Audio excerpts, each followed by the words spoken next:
Une SDF est entrée dans une banque, tenant fermement un sac en plastique rempli de pièces de monnaie. Le directeur a immédiatement alerté la sécurité, avant même qu'elle n'ait pu ouvrir la bouche. C'est une histoire de dignité, une histoire de préjugés, une histoire de justice. Et l'histoire d'une femme qui a vécu 23 ans dans la rue, ignorant qu'elle était l'héritière d'une des plus grandes fortunes du continent. Si jamais on vous a jugé sur votre apparence, si jamais on vous a traité comme si vous étiez invisible, si jamais vous avez senti que le monde vous avait oublié, restez. Car cette histoire va vous prouver que la vie a des manières étranges d'équilibrer les choses. Bernadette Lavigne avait 71 ans. Dans la rue, tout le monde l'appelait Madame Bernadette. C'était une femme noire, forte, avec des cheveux complètement blancs, toujours emmêlés. Ses vêtements étaient usés, rapiécés tellement de fois qu'on ne distinguait plus leur couleur d'origine. Ses chaussures étaient trouées. Ses mains étaient craquelées par le froid et le labeur. Mais ses yeux, dans ses yeux brillait encore une flamme, une dignité que la misère n'avait pu éteindre. Madame Bernadette vivait sous un pont, dans le centre-ville.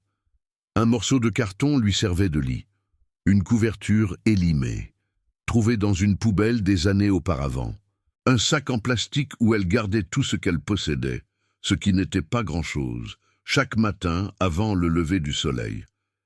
Madame Bernadette était déjà réveillée. Elle pliait son carton, rangeait sa couverture et partait marcher. Sa routine était simple. D'abord, le marché. Elle arrivait quand les vendeurs commençaient à installer leurs étals. Certains lui donnaient des fruits abîmés, invendables, d'autres du pain de la veille, pas par simple charité, parce que Madame Bernadette aidait toujours. Elle balayait l'entrée du marché, portait des caisses, surveillait les stands quand les vendeurs allaient aux toilettes. Ce n'était pas une SDF comme les autres. Elle faisait partie de la communauté, invisible pour certains, indispensable pour d'autres. Après le marché, les canettes. Madame Bernadette parcourait la ville, ramassant des canettes en aluminium. Elle les écrasait à main nue, les entassait dans de grands sacs, et chaque semaine, elle les revendait au centre de recyclage. Ce n'était pas une fortune, mais c'était son argent, gagné à la sueur de son front, avec son labeur, et chaque centime gagné. Madame Bernadette le mettait de côté, parce qu'elle avait un rêve, un petit rêve, modeste, mais important pour elle. Elle voulait acheter un médicament pour sa tension artérielle, qui la tourmentait depuis quelque temps, des vertiges, des maux de tête, une vision trouble. Elle savait qu'elle avait besoin d'un traitement, mais les médicaments coûtent cher, une somme qu'elle n'avait pas, du moins, jusqu'à présent, depuis 6 mois. Madame Bernadette avait économisé chaque pièce, chaque centime, chaque euro qu'elle parvenait à amasser. Elle les conservait dans un sac en plastique, caché sous ses vêtements, près de son cœur. Et finalement, après 6 mois, elle avait assez, presque. Il lui manquait quelques euros, mais il y avait un problème. Elle n'avait que des pièces, des centaines de petites pièces. Et la pharmacie ne les acceptait pas. Trop de pièces, lui avait-on dit. Trop difficiles à compter. Elle devait les échanger contre des billets. Et pour cela, elle devait aller à la banque. Madame Bernadette n'était jamais entrée dans une banque. Elle n'avait pas de compte, pas de papier, rien qui la reliait au système financier qui gouvernait le monde. Mais elle avait vu d'autres personnes entrer et sortir. Elle avait vu les files d'attente. Elle avait vu les caissiers compter l'argent derrière leur guichet. Et elle s'était dit que peut-être qu'elle pourrait entrer, demander qu'on lui échange ses pièces, et ressortir, simple. Qu'est-ce que ça pouvait être compliqué? C'était un mardi de juillet. La journée était froide, nuageuse. Madame Bernadette s'était lavé le visage à la fontaine du parc. Elle avait essayé de coiffer ses cheveux avec ses doigts. Elle avait secoué ses vêtements du mieux qu'elle pouvait. Elle savait qu'elle n'était pas présentable. Mais c'était le mieux qu'elle pouvait faire. Elle marcha vers la Banque nationale d'investissement, un grand bâtiment, imposant, avec des portes en verre et des agents de sécurité à l'extérieur. Elle s'arrêta devant l'entrée. Son cœur battait vite, pas par peur, mais par une sensation plus difficile à expliquer, par le sentiment de ne pas être à sa place, que ce monde n'était pas pour elle, mais elle avait besoin de ce médicament. Elle en avait besoin. Elle prit une profonde inspiration et entra. L'air conditionné la frappa de plein fouet. Froid, propre, tellement différent de l'air de la rue. Ensuite, les odeurs, parfum, café, quelque chose de chimique qui devait être du désinfectant. Et les regards. Les regards furent le pire. Tout le monde se retourna pour la regarder. Tout le monde. Les clients dans la file d'attente.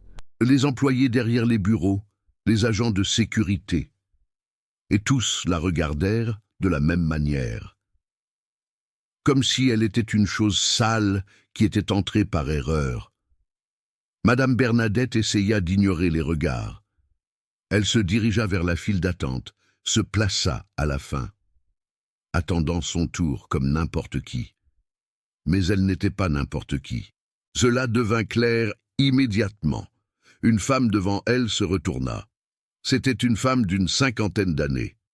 Blonde teinte, maquillage parfait, sac de marque, vêtements chers. La femme la regarda de haut en bas. Son nez se plissa. Mon Dieu, quelle odeur! Madame Bernadette ne répondit pas. Baissa les yeux. La femme se tourna vers la personne devant elle. C'est incroyable. Maintenant, ils laissent entrer n'importe qui. C'est une banque ici, pas un centre d'hébergement. D'autres murmurent, d'autres regards, d'autres nez plissés. Madame Bernadette serra son sac de pièces contre sa poitrine. Continua d'attendre. La file d'attente avançait lentement. Chaque minute semblait durer 1 heure. Chaque regard se ressentait comme un coup. Mais Madame Bernadette ne partit pas. Elle ne pouvait pas. Elle avait besoin de ce médicament. Finalement, après ce qui sembla une éternité. Elle arriva au guichet. La caissière était jeune, 28 ans peut-être, cheveux noirs, yeux doux. Son badge disait « Julie ». Julie la regarda avec quelque chose de différent. Pas avec dégoût, avec curiosité, avec quelque chose qui aurait pu être de la compassion. « Bonjour, madame. Comment puis-je vous aider ?» Madame Bernadette posa le sac de pièces sur le comptoir. « Je voudrais échanger ces pièces contre des billets, s'il vous plaît. » Julie regarda le sac, regarda Madame Bernadette. « Acquiesça, bien sûr. Laissez-moi voir combien vous avez ici. » Elle commença à ouvrir le sac, commença à compter. Mais alors, une voix interrompit. « Julie, que se passe-t-il ici ?» C'était le directeur. Un homme d'une 40aine d'années, costume cher, cravate en soie, cheveux gominés. Son badge disait « Monsieur Dubois, directeur ». Monsieur Dubois regarda Madame Bernadette. Son expression changea immédiatement. De professionnel à dégoûté. « Madame, ce n'est pas un endroit pour vous. » Madame Bernadette le regarda, confuse. « Je veux juste échanger mes pièces. S'il vous plaît. » Monsieur Dubois secoua la tête. « La banque ne propose pas ce genre de service. Pas pour les gens de la rue. Vous devez partir. » Julie intervint. « Monsieur Dubois, je peux les compter. Ce n'est pas un problème. » Monsieur Dubois la regarda froidement. « Julie, ce ne sont pas vos affaires.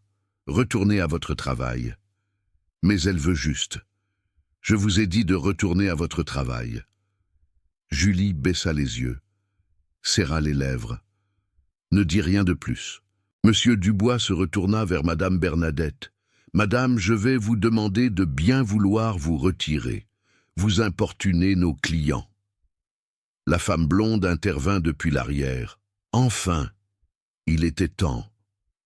L'odeur est insupportable. » Madame Bernadette sentit les larmes monter. Elle les retint. Elle ne leur donnerait pas cette satisfaction.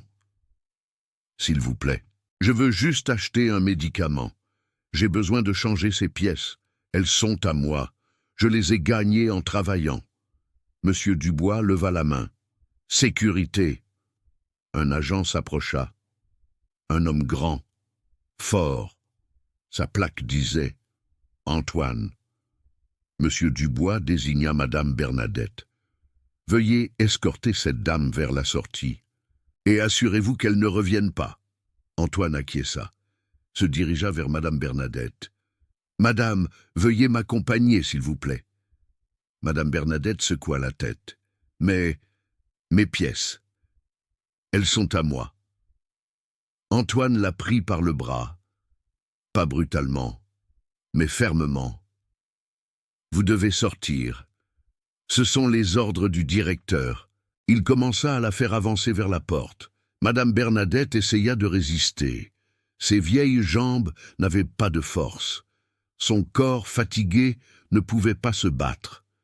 Et alors, le sac glissa de ses mains. Les pièces tombèrent au sol.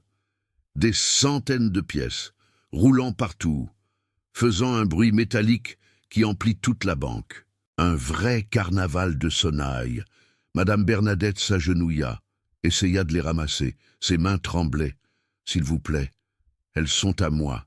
J'en ai besoin. » Personne ne l'aida. Les clients s'écartaient pour ne pas marcher dessus. Certains les repoussaient sans faire exprès. D'autres les repoussaient exprès. Un vrai scandale. Monsieur Dubois cria. « Antoine, sortez-la d'ici, maintenant !» Antoine la releva du sol, la traîna vers la porte. Madame Bernadette regarda en arrière, vit ses pièces éparpillées sur tout le sol en marbre. 6 mois de travail, 6 mois d'efforts, 6 mois de rêve, perdus, à jamais perdus. Antoine la poussa hors de la banque. Les portes de verre se refermèrent derrière elle, et Madame Bernadette se retrouva dans la rue, seule, sans son argent, sans sa dignité, le cœur en miettes. Les larmes finirent par couler. Elle ne put plus les retenir. C'était plus fort qu'elle. Elle s'assit sur le banc, posant sa tête entre ses mains, et pleura. Elle pleura comme elle n'avait pas pleuré depuis des années. Elle pleura pour les pièces perdues. Elle pleura pour le médicament qu'elle ne pourrait pas acheter. Elle pleura pour toutes les années passées dans la rue, pour toutes les humiliations, pour tous les jours de faim et de froid. Elle pleura pour une vie qui ne lui avait jamais rien donné. Absolument rien. Je voulais juste mon médicament, murmura-t-elle entre ses sanglots. Je voulais juste mon médicament. Elle ne sut pas combien de temps elle pleura. Des minutes, peut-être plus. Mais alors, elle entendit une voix douce et apaisante. « Excusez-moi. »« Madame Bernadette. » Madame Bernadette leva les yeux, ses yeux rougis par les larmes. Un homme se tenait devant elle. Il avait une 50aine d'années. Des cheveux gris, un costume élégant mais discret, une expression aimable, respectueuse. Il tenait une mallette en cuir. Madame Bernadette le regarda, confuse. Elle essuya ses larmes avec le dos de sa main. « Comment connaissez-vous mon nom? Qui êtes-vous » L'homme s'agenouilla pour se mettre à son niveau, pour la regarder dans les yeux. « Je m'appelle, monsieur le maire, je suis avocat, et je vous cherche depuis 2 ans. » Madame Bernadette secoua la tête. « Il doit y avoir une erreur. Je ne connais aucun avocat. Je n'ai rien. Je ne dois rien. » Monsieur le maire sourit doucement. « Il n'y a pas d'erreur, Madame Bernadette. Et vous ne me devez rien. » Au contraire, il ouvrit sa mallette, sortit une photographie, vieille, jaunie par le temps, usée sur les bords, et la lui montra. Madame Bernadette prit la photo avec des mains tremblantes, et son cœur s'arrêta. La photo montrait 2 fillettes, l'une d'une dizaine d'années, l'autre d'environ 6 ans, enlacées, souriantes, vêtues de robes simples mais propres. Madame Bernadette connaissait cette photo. C'était la sienne. « Sophie », murmura-t-elle. La petite fille sur la photo était Sophie, sa petite sœur. La sœur qui avait disparu il y a 40 ans. La sœur qui était partie une nuit et n'était jamais revenue. Madame Bernadette avait passé des années à la chercher, à demander, à espérer, mais elle ne l'avait jamais retrouvée. Et finalement, après avoir tout perdu, elle avait cessé de chercher. Elle avait supposé que Sophie était morte, ou qu'elle l'avait oubliée. Une triste réalité. Monsieur le maire acquiesça. « Votre sœur ne vous a jamais oublié, Madame Bernadette. Jamais. Elle vous a cherché toute sa vie. Et maintenant, après 40 ans, je vous ai enfin retrouvé. » Madame Bernadette ne pouvait pas parler. Elle ne pouvait pas penser. Les larmes revenaient. Mais elles étaient différentes. Ma sœur, Sophie, où est-elle? Puis-je la voir? Monsieur le maire baissa les yeux. Son expression changea, devint plus douce, plus triste. Je suis désolé. Madame Bernadette, votre sœur est décédée il y a 2 ans. Un cancer. Le monde de Madame Bernadette s'écroula pour la 2e fois en 10 minutes. Elle est morte. Ma petite sœur est morte. Oui, et je regrette profondément de devoir vous l'annoncer ainsi. Mais il y a autre chose, quelque chose que vous devez savoir. Madame Bernadette le regarda à travers ses larmes. Qu'est-ce qu'il peut y avoir de plus? Ma sœur est morte. Je n'ai plus rien. Monsieur le maire secoua la tête. Vous vous trompez, Madame Bernadette. Votre sœur vous a laissé quelque chose. Elle vous a tout laissé. Tout. Il sortit un autre document de sa mallette. Votre sœur, Sophie, a émigré aux États-Unis lorsqu'elle avait 18 ans. Elle a travaillé dur. Elle a étudié. Elle est devenue informaticienne. Elle a fondé une entreprise de technologie. Et cette entreprise a grandi. Et a grandi. Jusqu'à ce qu'elle la vende il y a 5 ans pour une somme que j'ai encore du mal à croire. Madame Bernadette écoutait sans comprendre. « Qu'est-ce que cela a à voir avec moi ?» Monsieur le maire la regarda droit dans les yeux. « Madame Bernadette, votre sœur ne s'est jamais mariée. Elle n'a jamais eu d'enfant. Elle n'a jamais cessé de penser à vous. Elle vous a cherché pendant 40 ans. Elle a engagé des enquêteurs, des détectives. Mais vous aviez disparu. Vous n'aviez pas de papier, pas d'adresse. C'était comme si vous vous étiez évaporé. J'ai vécu dans la rue. C'est pour cela qu'elle ne m'a jamais retrouvé. Exactement. Et lorsqu'elle a su qu'elle était malade, lorsqu'elle a su qu'elle allait mourir, elle a laissé des instructions très claires. Tout ce qu'elle possédait, absolument tout, devait revenir à vous, sa seule sœur, sa seule famille. » Madame Bernadette secoua la tête. « Je ne comprends pas. Qu'est-ce qu'elle m'a laissé ?» Monsieur le maire prit une profonde inspiration. « Madame Bernadette, votre sœur vous a laissé 2,3 milliards de dollars. » Le silence qui suivit fut absolu. Madame Bernadette le regarda, espérant qu'il dise que c'était une blague, espérant qu'il dise qu'il s'était trompé de personne, espérant n'importe quoi qui ait un sens. « C'est impossible, » dit-elle finalement. « Cela ne peut pas être vrai. » Monsieur le maire acquiesça lentement. « Je sais, c'est difficile à croire, mais c'est vrai. Chaque centime est documenté. Chaque propriété, chaque investissement, tout est à votre nom. Vous attend depuis 2 ans. Il fallait juste vous retrouver. Madame Bernadette regarda vers la banque. Les portes de verre qu'il avait expulsées quelques minutes auparavant. Les pièces qui étaient encore éparpillées sur le sol à l'intérieur. 2,3 milliards de dollars. Et il y a 10 minutes, on l'avait chassé d'une banque pour avoir voulu changer quelques pièces. C'est à mourir de rire. Elle commença à rire. Un rire qui commença petit, nerveux, puis de plus en plus fort.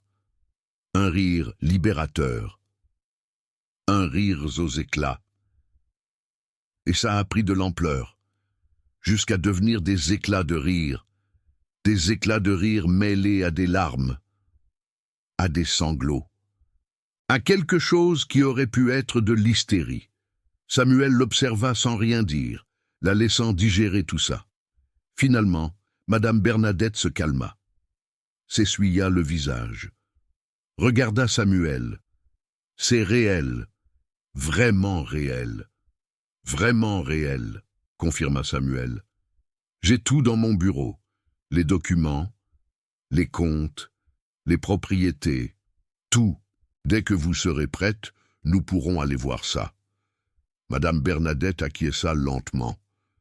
Et alors, elle jeta un dernier regard vers la banque, une fois de plus, et dit quelque chose auquel Samuel ne s'attendait pas. D'abord, je veux récupérer mes pièces. Samuel la regarda surpris. Ses pièces. Oui.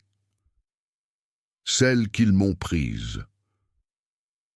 Celles qui sont par terre, là-dedans. Je veux les récupérer.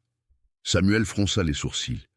Madame Bernadette, avec tout le respect que je vous dois, vous avez maintenant 2,3 milliards de dollars. Ces pièces. Elles sont à moi, l'interrompit Madame Bernadette. Je les ai gagnées avec mon travail, pendant 6 mois, et ils me les ont prises. Peu importe la somme d'argent que j'ai maintenant, ces pièces sont à moi, et je les veux.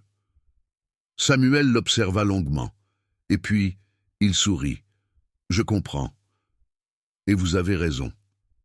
Elles sont à vous. Il se leva, lui tendit la main pour l'aider à se relever.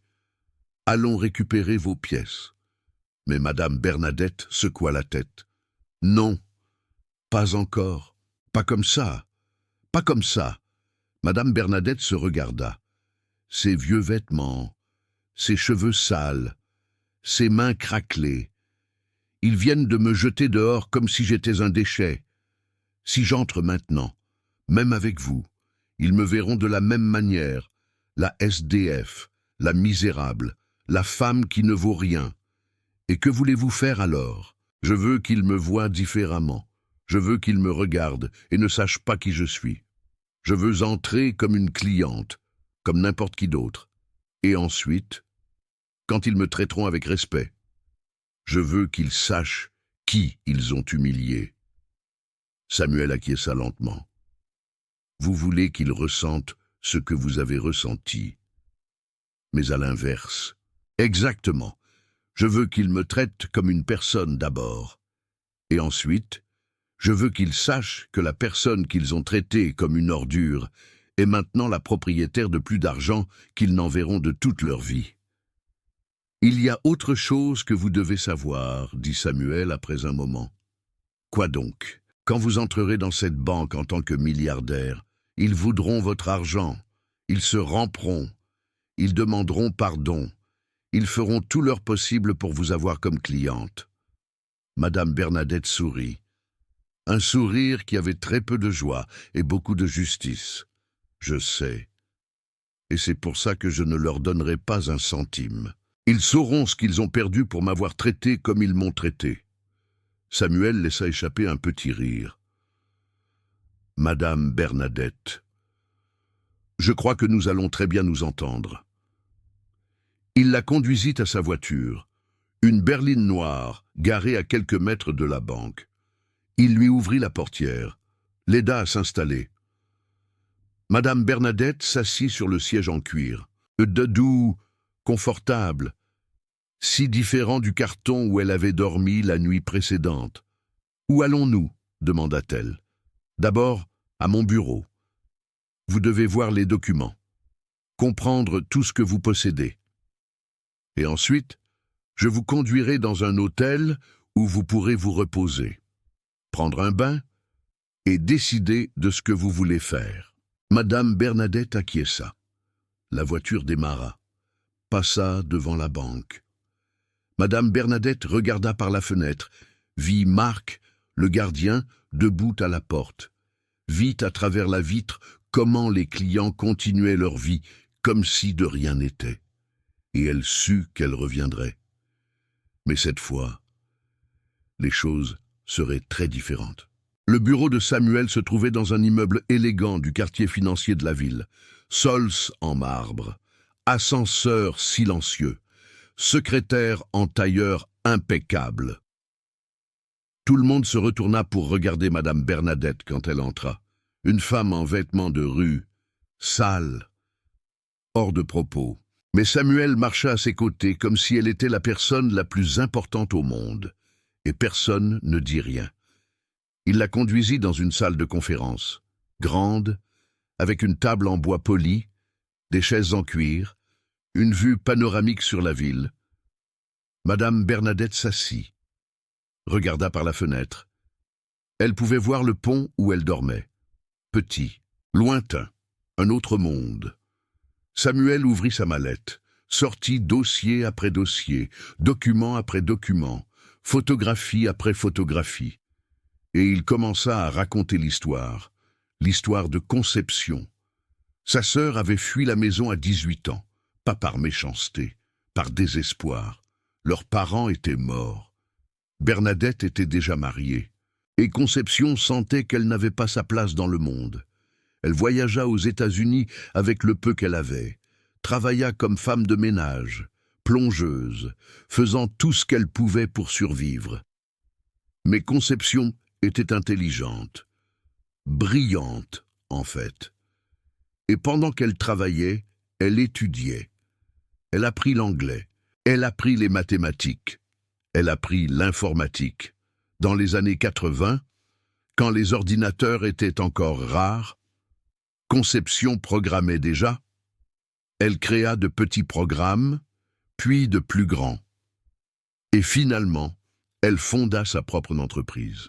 Une entreprise de logiciels qui grandit et grandit, qui survécut à l'éclatement de la bulle Internet, qui s'adapta et évolua, jusqu'à devenir l'une des plus importantes de la Silicon Valley. Samuel montra des photos. Conception jeune, travaillant sur un vieil ordinateur. Conception d'âge moyen, recevant un prix d'affaires. Conception âgée, les cheveux gris, souriant à côté de son équipe. Et sur chaque photo, quelque chose auquel Madame Bernadette ne s'attendait pas. Sur le bureau de Conception, sur chaque photo, il y avait une photo encadrée. La même photo que Samuel lui avait montrée dans la rue. Les deux sœurs enlacées, souriant. Elle ne l'a jamais oubliée, dit Samuel doucement. Jamais. Chaque jour de sa vie, elle avait cette photo sur son bureau. Et chaque jour, elle se demandait si nous avions trouvé quelque chose de nouveau. Madame Bernadette prit l'une des photos avec des mains tremblantes. Conception âgée, lui ressemblant, les mêmes yeux, le même sourire. Pourquoi ne m'a-t-elle pas trouvé avant? Pourquoi a-t-il fallu si longtemps? Samuel soupira.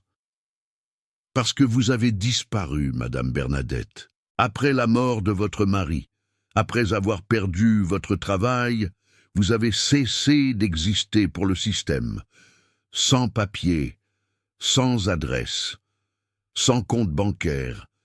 C'était comme chercher un fantôme. J'étais dans la rue, dans la même ville. Pendant 23 ans, nous le savons maintenant.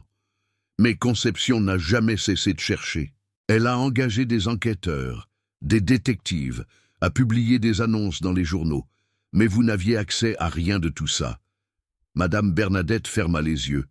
23 ans, murmura-t-elle. Elle me cherchait, et j'étais à quelques rues de là, sans le savoir. Samuel acquiesça. Je suis désolé. Je sais que c'est beaucoup. Je sais que c'est difficile. Madame Bernadette ouvrit les yeux. Les larmes coulaient sans qu'elle puisse les contrôler. Ma sœur est morte en pensant qu'elle ne m'avait jamais trouvé. Elle est morte avec espoir, corrigea Samuel.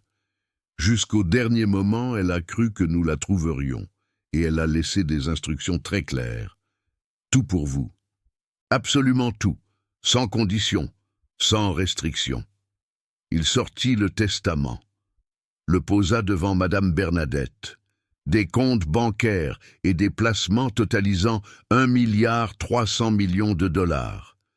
4 propriétés aux États-Unis, 2 en Europe, une fondation caritative qu'elle avait créée, des actions dans 3 entreprises différentes, et ceci.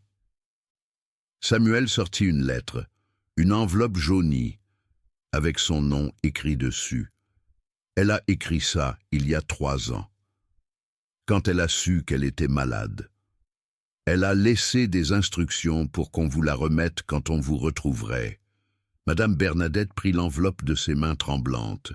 Elle l'ouvrit et lut. Chère Bernadette, si tu lis ceci, ça veut dire qu'on t'a enfin retrouvée, et ça veut dire que je ne suis plus là. Je regrette de ne pas pouvoir te revoir une dernière fois. Je regrette de ne pas pouvoir te serrer dans mes bras comme quand on était petite. Je regrette toutes ces années perdues. Mais je veux que tu saches quelque chose. Je ne t'ai jamais oublié, pas un seul jour. À chaque succès, je pensais à toi. Dans chaque moment difficile, je me souvenais de ta force. Tu étais ma grande sœur, ma protectrice, ma meilleure amie. Je me suis enfui parce que j'étais jeune et stupide. Parce que je pensais pouvoir m'en sortir seul, et quand j'ai voulu revenir, quand j'ai voulu te chercher, il était déjà trop tard. Tu avais disparu. J'ai passé 40 ans à essayer de te retrouver, et maintenant, même si c'est tard, je veux te donner tout ce que j'ai. Pas parce que tu en as besoin, mais parce que tu le mérites. Pour toutes ces années où tu as pris soin de moi, pour tous les sacrifices que tu as faits, pour avoir été la meilleure sœur que l'on puisse avoir. Utilise cet argent comme tu veux. Vis bien. Sois heureuse. Et si tu peux, aide les autres. Aide ceux que personne ne voit. Parce que je sais que même si tu as traversé des moments difficiles, ton cœur est resté le même. Généreux. Bon. Aimable. Je t'aime, ma sœur. Je t'ai toujours aimée. Et même si je ne peux pas être là avec toi, une partie de moi sera toujours dans tout ce que je te laisse. À bientôt. Ta sœur, Constance. Madame Bernadette serra la lettre contre sa poitrine et pleura. Elle pleura pour la sœur qu'elle n'avait jamais revue, pour ses 40 années de séparation, pour ces mots qui arrivaient trop tard, pour cet amour qui ne s'était jamais perdu. Samuel resta silencieux, respectueux, la laissant faire son deuil. Les minutes passèrent, peut-être plus. Finalement, Madame Bernadette essuya ses larmes, plia la lettre avec soin, la rangea dans sa poche, près de son cœur. « Que dois-je faire maintenant » demanda-t-elle. Samuel acquiesça. « Premièrement, nous devons confirmer votre identité. Heureusement, nous avons vos empreintes digitales de l'époque où vous travailliez comme femme de ménage il y a des décennies. Cela suffira pour commencer. Et après, l'argent sera officiellement à vous. Mais cela prendra quelques jours. En attendant, j'ai autorisé une avance pour vos besoins immédiats. » Il lui tendit une carte de crédit. « Cette carte a une limite de 500 000 € pour ce dont vous avez besoin. » Madame Bernadette regarda la carte comme si elle venait d'une autre planète. « 500 000 € pour ce dont j'ai besoin. Il y a 1 heure, je n'avais pas de quoi me payer un médicament. » La vie était absurde, cruelle et absurde. Mais elle pouvait aussi, apparemment, être généreuse. Samuel la conduisit à un hôtel, pas le plus luxueux de la ville, mais élégant, confortable, propre. La réceptionniste regarda Madame Bernadette avec confusion en entrant.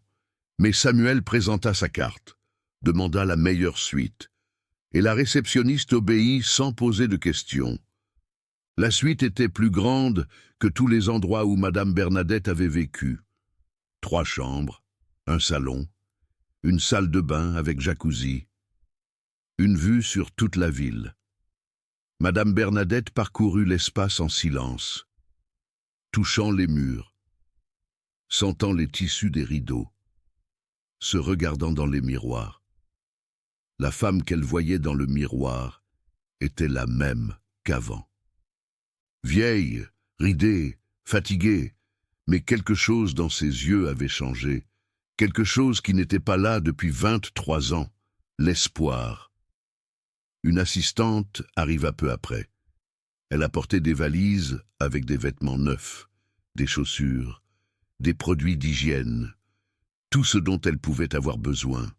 « C'est de la part de Monsieur Monteiro », expliqua l'assistante. « Si vous avez besoin d'autre chose, n'hésitez pas à appeler. » Madame Bernadette acquiesça sans pouvoir parler. Quand l'assistante partit, elle s'assit sur le canapé et resta là, à regarder le plafond, essayant de comprendre tout ce qui s'était passé. Il y a quelques heures, j'étais une SDF, une femme invisible, une ombre. Et maintenant, je suis milliardaire. Ça n'avait pas de sens. Rien de tout ça n'avait de sens. Mais c'était réel, et je devais l'accepter. Elle se leva, alla dans la salle de bain, ouvrit l'eau chaude, et pour la première fois depuis des années, elle prit un vrai bain, avec de l'eau chaude, avec du savon qui sentait les fleurs, avec du shampoing qui moussait. Elle pleura en se baignant, pas de tristesse, de quelque chose de plus compliqué, de soulagement, de libération, d'années et d'années de douleur s'écoulant dans les canalisations. Quand elle sortit, elle se regarda dans le miroir. C'était toujours elle, c'était toujours Madame Bernadette. Mais maintenant, elle était propre et prête pour ce qui allait arriver. Elle passa 3 jours à l'hôtel, 3 jours de repas chauds, de lits moelleux, de silence, de paix. Mais elle ne resta pas inactive. Elle appela Samuel tous les jours, se renseigna sur les documents, sur la procédure, sur ce qu'elle devait faire, et elle demanda une chose en particulier. La caissière, celle de la banque, Julie. Pouvez-vous vous renseigner sur elle? Samuel s'exécuta. Julie Ferreira, 28 ans, célibataire. Travaille à la banque depuis 4 ans. Bonne performance, mais n'a jamais été promue. Le directeur, Monsieur Dubois, l'a dans le collimateur à cause d'un incident qui s'est produit il y a 2 ans. Que s'est-il passé? Julie a dénoncé Monsieur Dubois pour harcèlement envers une autre employée. La plainte n'a pas abouti, mais Monsieur Dubois ne lui a jamais pardonné. Madame Bernadette acquiesça. Je veux la rencontrer, après notre passage à la banque. Samuel comprit. Vous voulez lui offrir un travail. Je veux lui offrir une option. Ce qu'elle décidera lui appartient. Le 4e jour, Madame Bernadette était prête. Elle s'habilla avec les vêtements neufs, élégants mais simples, une robe noire, des chaussures confortables, un collier de perles que Samuel lui avait offert en guise d'avance sur les bijoux de Constance. Elle se regarda dans le miroir. Elle ne ressemblait plus à une SDF. Elle ressemblait à une dame digne, respectable. Mais sous la robe, cachée dans une poche intérieure, elle portait autre chose. Le même chemisier usé et rapiécé qu'elle portait quand elle avait été expulsée de la banque. Un rappel de qui elle était, d'où elle venait, de ce qu'elle ne devait jamais oublier. Samuel arriva avec une limousine. Ce n'était pas nécessaire, lui avait dit Madame Bernadette. C'est symbolique, avait répondu Samuel. Vous voulez qu'on vous voie, qu'on comprenne, qu'il n'y ait aucun doute. Madame Bernadette avait accepté. Elle monta dans la limousine, s'assit sur le siège en cuir. Et tandis que la voiture s'avançait vers la banque, elle pensa à Constance, à la sœur qu'elle n'avait jamais retrouvée, à l'amour qui ne s'était jamais perdu, à la justice qu'elle était sur le point de rendre. La limousine s'arrêta devant la Banque nationale d'investissement. Les mêmes portes vitrées, les mêmes gardes à l'extérieur, le même bâtiment imposant. Mais cette fois, Madame Bernadette n'avait pas peur. Elle ressentait quelque chose de très différent. « Allons-y », dit-elle à Samuel. Et elle descendit de la limousine. Le gardien, Marc, fut le premier à la voir. Une limousine noire. Se garant devant la banque, une portière s'ouvrant. Une femme d'un certain âge en sortant. Marc ne la reconnut pas. Comment aurait-il pu? La dernière fois qu'il l'avait vue, c'était une SDF, vêtue de loques. Maintenant, c'était une dame élégante, avec un collier de perles. Mais quelque chose en elle lui semblait familier, quelque chose qu'il ne pouvait pas identifier. « Bonjour, madame », dit Marc, en ouvrant la porte de la banque. « Bienvenue à la Banque nationale d'investissement. » Madame Bernadette le regarda, droit dans les yeux. « Merci, dit-elle, c'est très aimable. » Marc acquiesça et resta planté là, sans reconnaître la femme qu'il avait expulsée de la banque. 4 jours plus tôt, Madame Bernadette entra, l'air conditionné, les odeurs de parfum et de café, les regards des clients. Tout était pareil, mais cette fois, les regards étaient différents. Les clients l'observaient avec curiosité, et non avec mépris. Les employés souriaient, au lieu de froncer les sourcils. L'atmosphère était différente. Quand on entrait vêtu avec élégance, Samuel marcha à ses côtés. 2 autres assistants les suivaient, tous en costume, tous dégageant une aura d'importance. Et alors, M. Dubois apparut. Le directeur s'avança vers eux, avec son plus beau sourire, le sourire de prédateur qu'il réservait aux clients importants, le sourire synonyme de commission et de prime. « Bonjour, dit-il, en tendant la main à Samuel.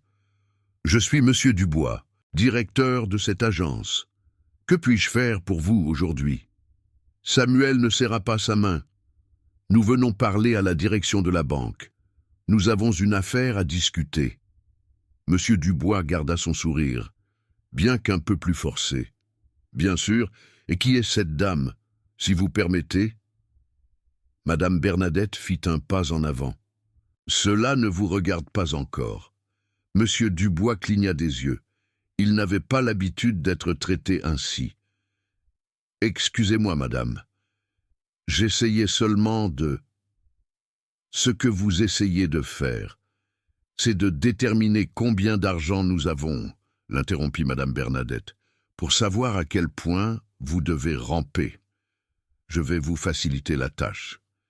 J'ai assez pour acheter cette banque, 10 fois. Maintenant, emmenez-nous dans un bureau privé. » Monsieur Dubois déglutit. Le sourire disparut complètement. « Bien sûr.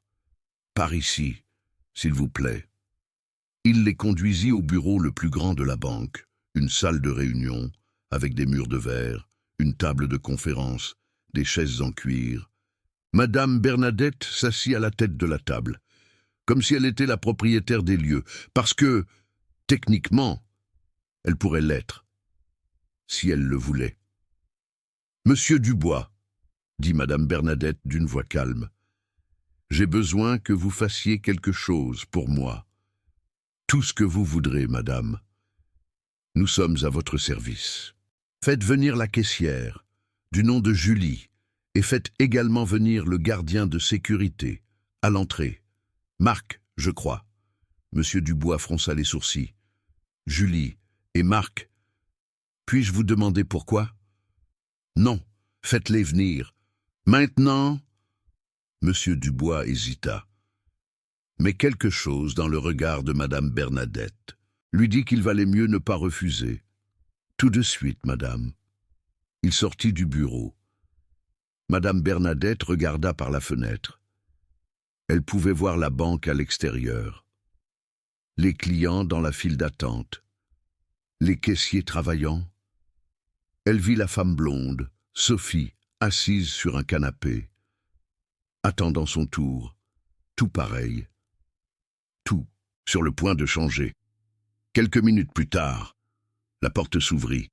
Julie entra la première, nerveuse, confuse. Ses yeux cherchaient une explication.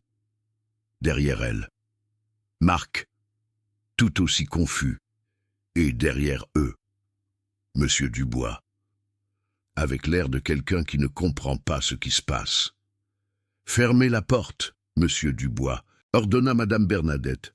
Monsieur Dubois obéit. « Maintenant, asseyez-vous, tous les trois. » Ils s'assirent, Julie et Marc en silence, Monsieur Dubois avec une gêne croissante.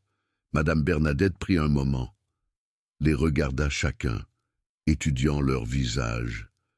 Julie, commença-t-elle, il y a 4 jours, une SDF est entrée dans cette banque. Vous vous souvenez? Julie pâlit. Oui, je me souviens. Qu'est-il arrivé à cette femme? Julie regarda Monsieur Dubois, du coin de l'œil, puis revint à Madame Bernadette. Le directeur a ordonné qu'on la sorte. J'ai essayé de l'aider, mais Monsieur Dubois vous a dit de retourner à votre travail.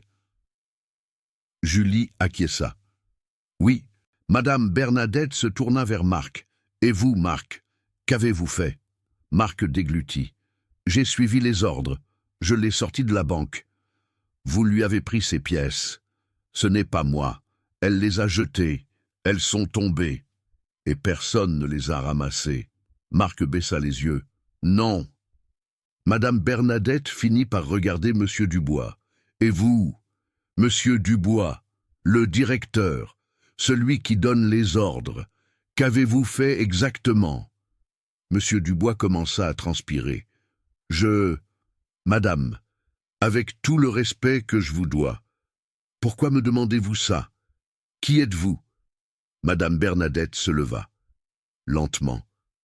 Elle glissa sa main dans sa robe et en sortit le vieux chemisier, rapiécé, sale, le même chemisier qu'elle portait quand elle avait été expulsée. Elle le posa sur la table et vit les visages des 3 personnes changer. Julie fut la première à comprendre.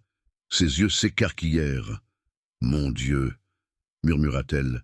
« C'est vous, la dame aux pièces. » Et Marc devint pâle. Et Monsieur Dubois avait l'air qu'il allait vomir. « C'est ça.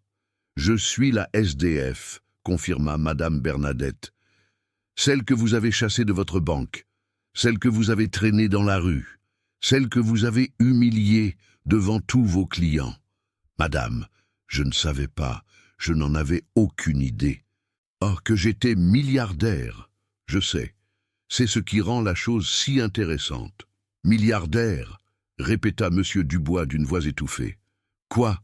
Samuel intervint. Permettez-moi de vous présenter formellement Madame Bernadette Dupont, héritière de 2,3 milliards d'euros, sur le point d'être la cliente la plus importante que cette banque pourrait jamais avoir, si ce n'est que vous l'avez jetée à la rue, comme si elle était un déchet. Le silence qui suivit fut dévastateur. Monsieur Dubois ouvrit la bouche, la ferma, la rouvrit. Madame Dupont, s'il vous plaît. Vous devez comprendre, je ne savais pas qui vous étiez. Si j'avais su. Quoi? Vous m'auriez traité comme un être humain? Oui, je veux dire, mais vous ne l'avez pas fait, parce que vous ne saviez pas que j'étais riche, parce que vous pensiez que j'étais juste une SDF, une vieille pauvre, une personne sans importance. Monsieur Dubois commença à balbutier. Je peux me faire pardonner. Nous pouvons. La banque peut. Tout ce dont vous avez besoin. Service VIP, compte premium, taux préférentiel, tout ce que vous voulez. Madame Bernadette secoua la tête. Votre banque ne m'intéresse pas. Monsieur Dubois, je ne vais pas mettre un centime ici. Je vais emmener mon argent ailleurs, dans un endroit où l'on ne juge pas les gens, sur leur apparence. Monsieur Dubois s'effondra. Madame, s'il vous plaît, si vous faites ça, si cette histoire sort, ma carrière. Votre carrière, répéta Madame Bernadette avec froideur. C'est intéressant.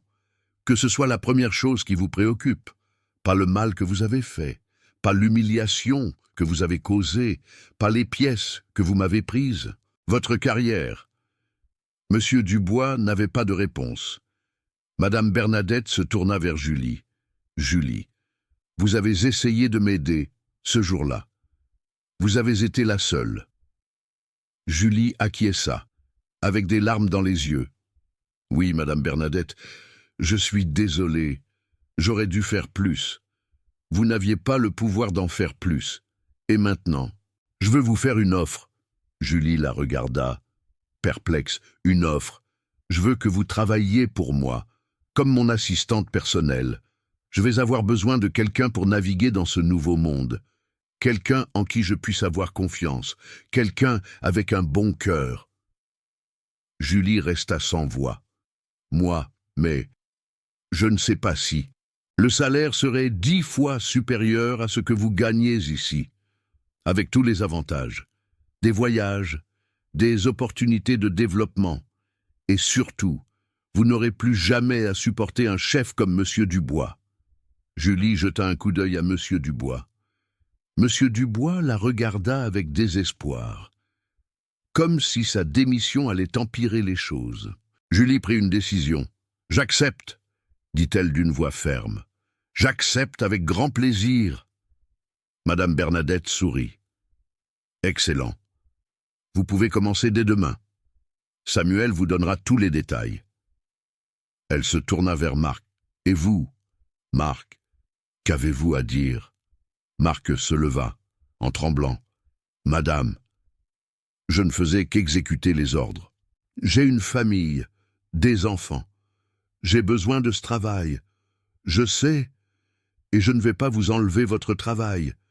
Mais je veux que vous vous souveniez de quelque chose.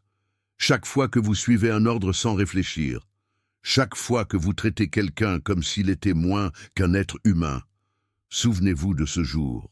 Souvenez-vous que la SDF que vous avez sortie de la banque était multimilliardaire. Et souvenez-vous que la prochaine personne que vous humilierez pourrait être quelqu'un d'important aussi. » Marc acquiesça rapidement. « Je m'en souviendrai, je le promets, et une chose de plus. Je veux que vous alliez dans la salle de la banque, maintenant, et que vous ramassiez toutes les pièces que vous avez jetées il y a 4 jours, chacune d'entre elles, et que vous les rapportiez ici. » Marc sortit presque en courant. Madame Bernadette se tourna vers Monsieur Dubois une dernière fois. « Quant à vous, Monsieur Dubois, je ne vais pas vous demander de démissionner. Je ne vais pas détruire votre carrière directement. » Et Monsieur Dubois respira. Soulagé. « Merci, madame. Merci pour... » Mais, l'interrompit Madame Bernadette, je vais faire autre chose. Je vais raconter cette histoire. À la presse, aux réseaux sociaux, à tous ceux qui voudront l'écouter, et je vais laisser les gens décider quoi faire de vous. Le soulagement de Monsieur Dubois disparut. « Madame, je vous en prie, si vous faites ça, c'est déjà fait. » Monsieur Dubois, Samuel a déjà parlé à 3 journalistes. L'histoire sort demain. Monsieur Dubois s'effondra sur sa chaise. « Je suis fini. Je ne sais pas. Peut-être que les gens vous pardonneront. Peut-être pas. Mais au moins, vous devrez faire face à ce que vous avez fait. Et c'est plus que ce que les gens comme moi reçoivent normalement. » La porte s'ouvrit. Marc entra avec un sac en plastique. « Les pièces, madame. Toutes celles que j'ai pu trouver. » Madame Bernadette prit le sac, regarda à l'intérieur. Des centaines de petites pièces, sales, piétinées.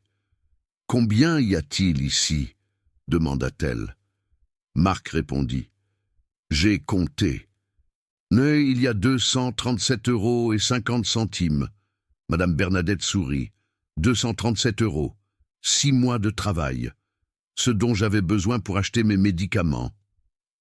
Elle ouvrit le sac, sortit une pièce. La tint devant Monsieur Dubois. Cette pièce vaut moins d'1 €. Mais elle représente quelque chose que vous ne comprendrez jamais. Elle représente la dignité. Elle représente l'effort. Elle représente la différence entre survivre et abandonner. Elle remit la pièce dans sa poche. Je vais garder ces pièces. Pas parce que j'en ai besoin, mais pour me souvenir. Pour ne jamais oublier d'où je viens. Pour ne jamais devenir quelqu'un comme vous. Elle se retourna, marcha vers la porte, et puis elle s'arrêta. Ah, une chose de plus. Elle se tourna vers la vitre, vers la salle d'attente, vers où Patricia, la femme blonde, était toujours assise, à attendre son tour. Cette femme là-bas, celle aux cheveux blonds, est cliente de cette banque. Monsieur Dubois acquiesça faiblement. Oui, Madame le maire, dites-lui d'entrer. Monsieur Dubois la regarda, perplexe. Pourquoi faire? Dites-lui simplement d'entrer. Monsieur Dubois sortit, parla à Patricia, l'amena dans le bureau. Patricia entra avec une expression confuse, mais hautaine. Elle ne savait toujours pas qui était Madame Bernadette. Bonjour. On m'a dit que vous vouliez me voir. Qui êtes-vous? Madame Bernadette la regarda. Il y a 4 jours, dans cette banque, vous vous êtes plainte d'une odeur. Vous avez dit qu'elle était insupportable. Vous avez demandé à ce qu'on sorte une SDF de cet endroit. Patricia fronça les sourcils. Et alors? Cette femme n'avait rien à faire ici. Cette femme, c'était moi. Patricia la regarda. Regarda ses vêtements élégants, son collier de perles, regarda les assistants derrière elle, et elle commença à rire. Vous, s'il vous plaît, vous n'êtes pas. Madame Bernadette sortit son téléphone, montra une photo, la photo d'elle-même 4 jours plus tôt, avec les vieux vêtements, les cheveux sales, les mains craquelées. Patricia arrêta de rire. Ce n'est pas possible. C'est possible. Et c'est le cas. Je suis la même SDF qui vous a semblé si répugnante, la même que vous vouliez sortir de la banque. Sauf que maintenant, j'ai 2,3 milliards d'euros. Et vous devez expliquer pourquoi vous avez traité un autre être humain comme s'il était un déchet. Patricia pâlit. Je ne savais pas. Vous n'aviez pas l'air. Je n'avais pas l'air de quoi?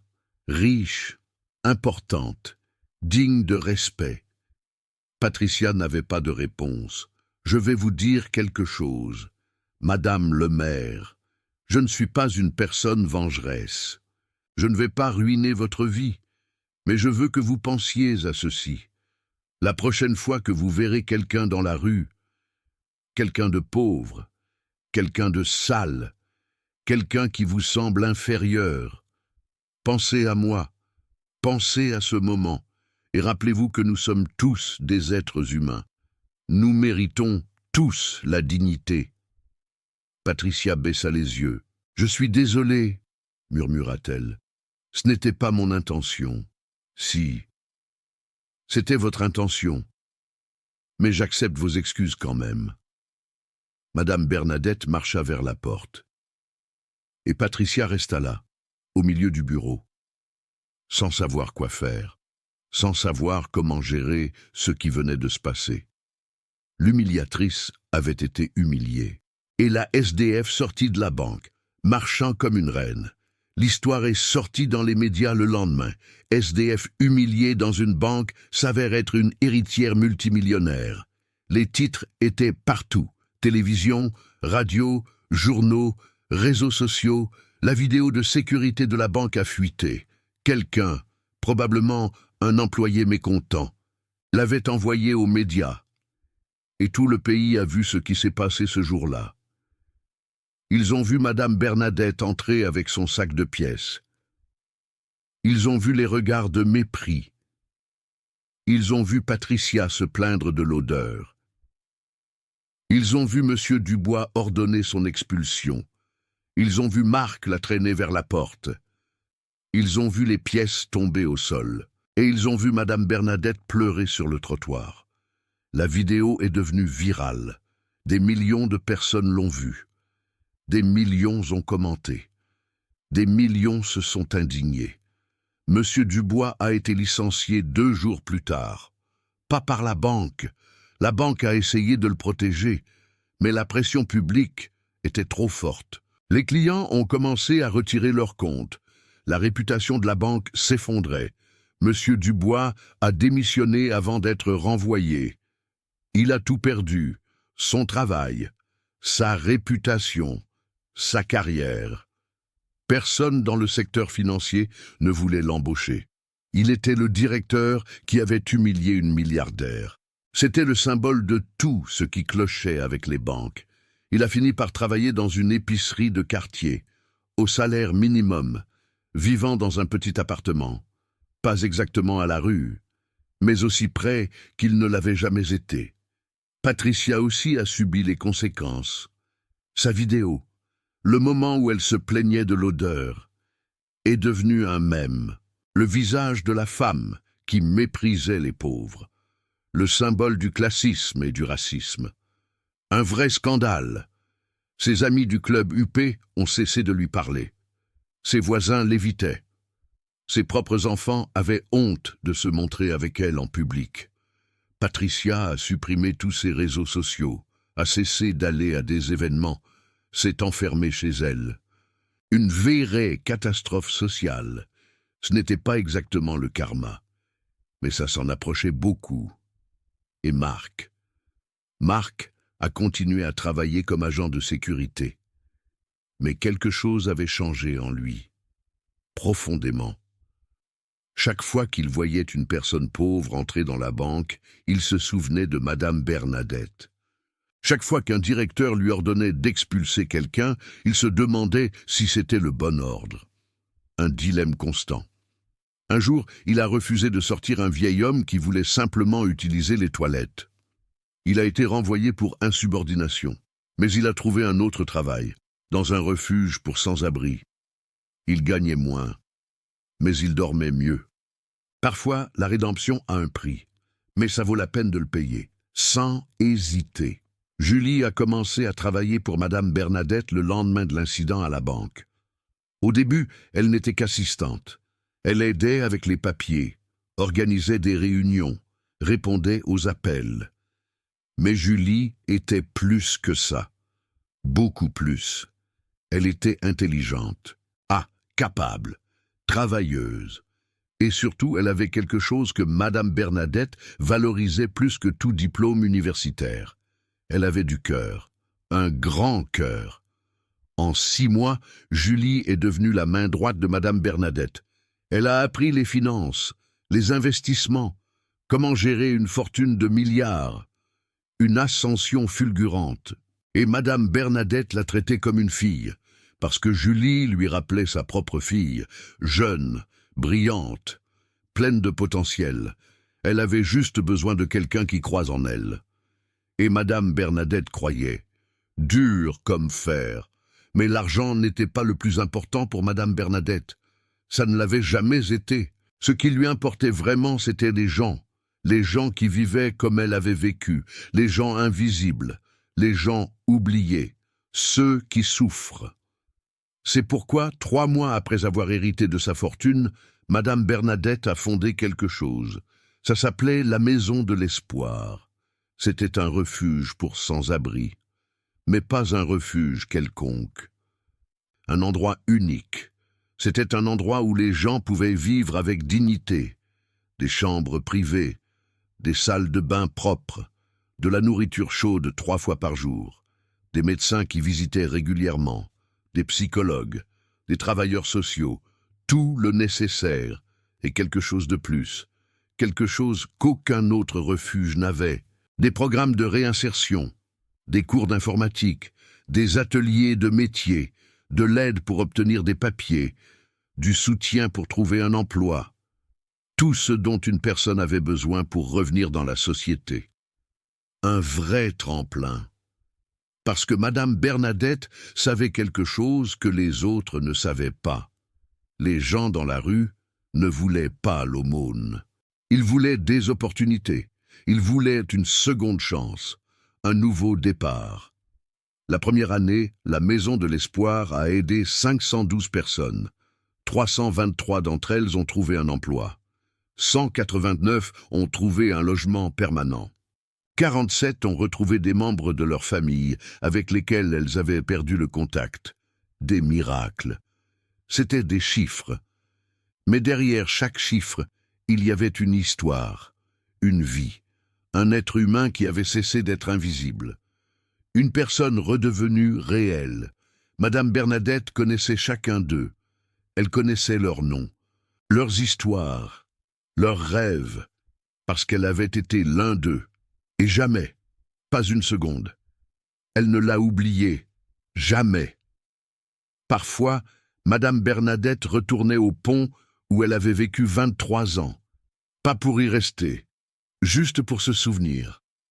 Elle regardait le carton où elle dormait, la couverture miteuse, l'endroit froid et humide qui avait été sa maison.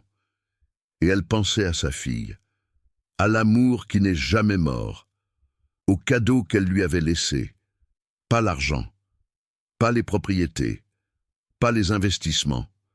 Le cadeau était l'opportunité d'aider les autres, l'opportunité de faire ce qu'elle aurait voulu faire, l'opportunité de transformer la douleur en but, un but noble.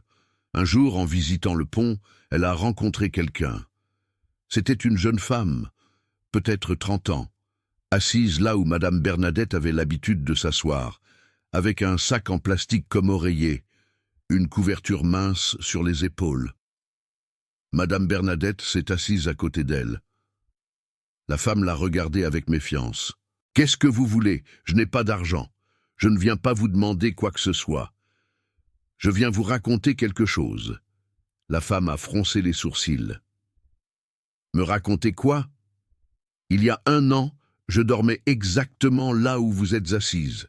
J'étais une SDF. Je n'avais rien. Et je pensais que j'allais mourir dans la rue. » La femme a laissé échapper un rire amer. « Qu'est-ce qui s'est passé? Vous avez gagné à la loterie? Quelque chose comme ça. J'ai hérité d'une fortune de ma fille, et maintenant j'ai plus d'argent que je ne pourrais en dépenser en 10 vies. » La femme l'a regardé avec incrédulité. « Oui, bien sûr.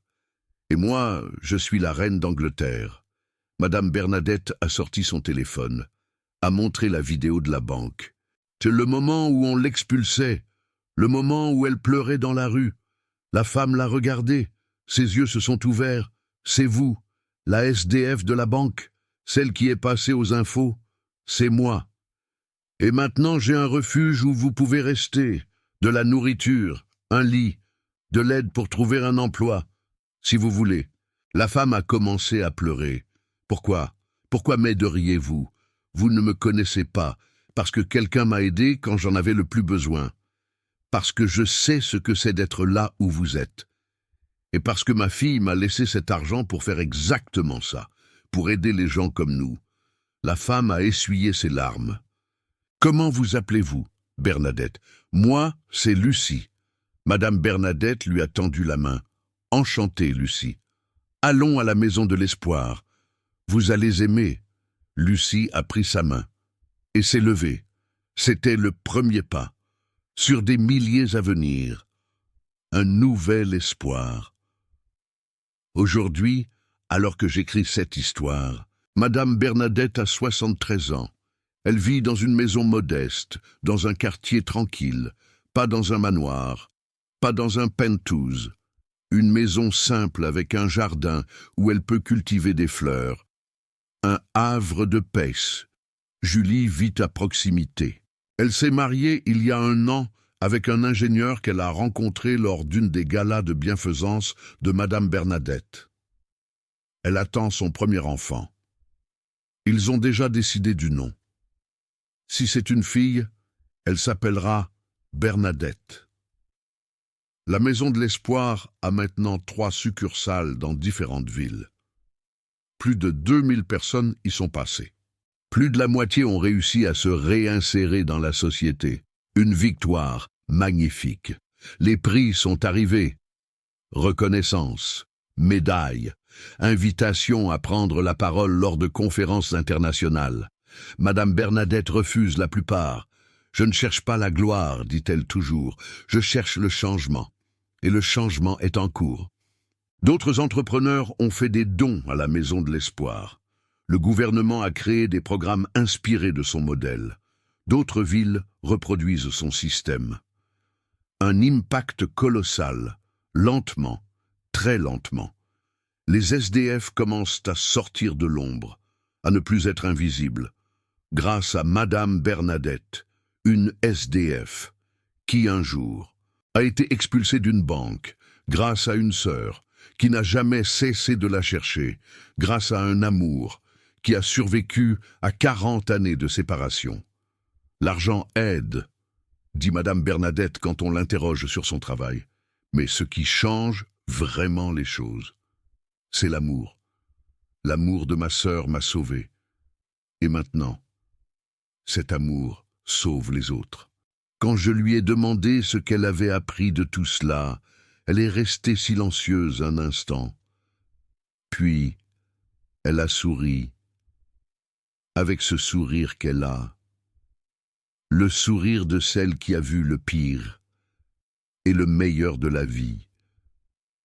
J'ai appris que l'apparence ne veut rien dire, dit-elle. J'ai appris que l'argent peut acheter beaucoup de choses, mais ne peut pas acheter la dignité. La dignité. On l'a ou on ne l'a pas. Et moi, je l'avais quand je n'avais pas un sou, et je l'ai toujours, maintenant que j'ai des milliards. Elle a pris une gorgée de café. J'ai aussi appris que la famille, ce n'est pas seulement le sang. Ma sœur et moi, nous ne nous sommes pas vus pendant 40 ans, mais nous n'avons jamais cessé d'être une famille. L'amour ne connaît ni le temps, ni la distance. Ses yeux se sont remplis de larmes. Et j'ai appris qu'il n'est jamais trop tard. Jamais. J'ai hérité de ma fortune à 71 ans. Après avoir vécu 23 ans dans la rue, la plupart auraient dit qu'il était trop tard pour moi, qu'il n'y avait plus d'espoir. Mais me voilà, à faire des choses que je n'aurais jamais imaginées. Elle a regardé par la fenêtre. S'il y a quelqu'un qui écoute ça, qui pense qu'il n'y a plus d'espoir, qu'il est déjà trop tard, que la vie est passée, je veux lui dire quelque chose. Ce n'est pas vrai. Tant que vous respirez, il y a des possibilités. Tant que vous avez un cœur, il y a de l'espoir. Et tant qu'il y a de l'amour, rien n'est perdu. Si vous écoutez cette histoire, si vous êtes arrivé jusqu'ici, je veux que vous reteniez quelque chose. Le monde peut être cruel. Les gens peuvent être cruels. Ils peuvent vous juger sur votre apparence, sur vos vêtements, sur votre compte en banque, sur la couleur de votre peau. Mais vous n'êtes pas obligé d'être comme ça. Vous pouvez choisir de voir les gens pour ce qu'ils sont, pas pour ce qu'ils ont. Vous pouvez choisir de traiter tout le monde avec dignité, quelle que soit leur situation. Vous pouvez choisir d'être l'exception dans un monde de préjugés. Monsieur Dubois a choisi d'être cruel. Et il a tout perdu.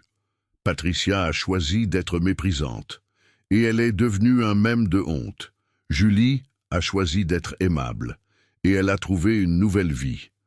Les décisions ont des conséquences, bonnes et mauvaises. Choisissez bien. La SDF a été expulsée de la banque pour avoir voulu changer quelques pièces. 4 jours plus tard, elle est entrée dans la même banque en tant que multimilliardaire, non pas pour se venger, non pas pour humilier, mais pour enseigner, pour rappeler au monde que nous sommes tous des êtres humains, que nous méritons tous le respect, que la pauvreté ne définit pas la valeur d'une personne et que la vérité, à la fin, y trouve toujours son chemin vers la lumière. Madame Bernadette garde toujours ses pièces, les mêmes qui sont tombées sur le sol de la banque. Elle les a dans une boîte en verre dans son salon, comme un rappel, comme un symbole.